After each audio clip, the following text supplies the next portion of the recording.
खूबसूरत अनन्या बहुत बड़े बिजनेसमैन आदित्य प्रकाश की इकलौती बेटी है।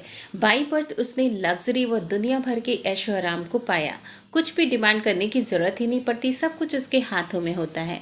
12th होने के बाद जब करियर चूज करने की बारी आती है तो अनन्या मॉडल बनना पसंद करती है। उसके घर में ऐसा कुछ भी करने का बाउंडेशन नहीं था कि डॉक्टर, इंजीनियर, सीए या फिर यूपीएससी करो। सब कुछ उसकी मर्जी पर था। उसके मॉडलिंग करियर चूज करने पर मम्मी पापा को कोई ऑब्जेक्शन नहीं था। आदित्य उसका एडमिशन मॉडलिंग स्कूल में करा देते हैं। अनन्या खूबसूरत तो थी ही, साथ ही हाई फाई फैमिली बैकग्राउंड होने की वजह से उसमें कॉन्फिडेंस भी कूट कूट कर भरा था, जिसकी वजह से जल्द ही वो बहुत बड़ा मुकाम हासिल कर लेती है, जिसकी उसे हसरत थी।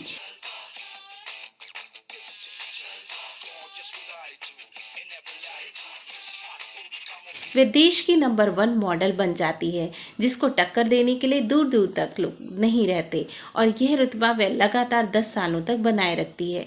उसी दौरान उसकी लाइफ में एक खूबसूरत बंदा आता है। 2 साल तक डेट करने के बाद दोनों की शादी उसके पेरेंट धूमधाम से कर देते हैं। अनन्या आज की जानी मानी सेलिब्रिटी अपनी लाइफ से बहुत खुश रहती है। शादी के 2 साल बाद अनन्या को अपनी फैमिली को बढ़ाने का विचार आता है और वो लोग बेबी प्लान करते हैं। और जब अनन्या की प्रेगनेंसी की न्यूज़ मीडिया तक पहुंचती है तो सब शॉक्ड रह जाते हैं, क्योंकि अपने करियर के चरम पर अनन्या ने ये फैसला लिया था जो उसके करियर को पूरी तरह खत्म कर सकता था। उसकी फ्रेंड्स भी उसे समझाती हैं कि अभी तेरा मॉडलिंग करियर 6-7 साल कहीं नहीं जा रहा, बेबी का बाद में प्लान कर लेना, अदरवाइज तो बदसूरत हो जाएगी, देखने लायक नहीं रहेगी, तेरा फिगर बेकार हो जाएगा, और एक बार जो ग्राफ नीचे गया फिर तो तेरी लाइफ बर्बाद, तेरा हस्बैंड भी कुछ साल बाद तुझे छोड़ दूसरी मॉडल को पकड़ लेगा। इतना ही शौक बच्चे का है तो सैरोगेसी से क्यों नहीं करवा लेते। ये सारी बातें सुन अनन्या बहुत कंफ्यूज हो जाती है। वो मझधार में अटक जाती है और डिसीजन नहीं ले पाती, क्योंकि उसे टॉप मॉडल भी बने रहना था और माँ भी। जब उसे कुछ भी समझ नहीं आता तो वह भगवान श्री कृष्ण के मंदिर पहुंच जाती है कि शायद उसको यहाँ पर सही डिसीजन लेने में आसानी हो। वह भगवान कृष्ण से प्रे करती है कि कोई रास्ता दिखाओ भगवान।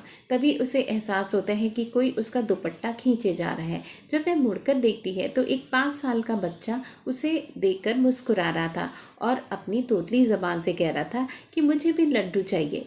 ये भगवान का इशारा समझ उसी वक्त अनन्या डिसाइड कर लेती है कि वो बच्चा पैदा करेगी। आखिर वो दिन आ जाता है जब अनन्या माँ बनती है।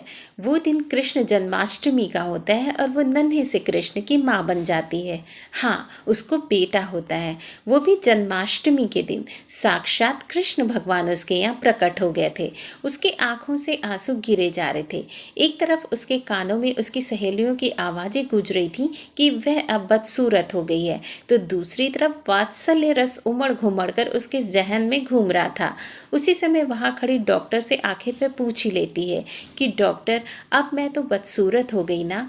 तो डॉक्टर उसकी तरफ देखकर मुस्कुराते हुए बोलती है, किसने कहा, अब तो तुम अपने कृष्ण कन्हैया की ऐसी माँ बन गई जो इस जहान में सबसे खूबसूरत है। बस उसी समय अनन्या को एहसास होता है कि वह दुनिया की सबसे खूबसूरत औरत है, और फिर अपने बच्चे को सीने से चिपका लेती है। आशा करती हूँ कि ये कहानी आपको बहुत पसंद आई होगी। इसी तरह की और भी कहानियाँ देखने के लिए मेरे चैनल को सब्सक्राइब जरूर करें। Thank you so much.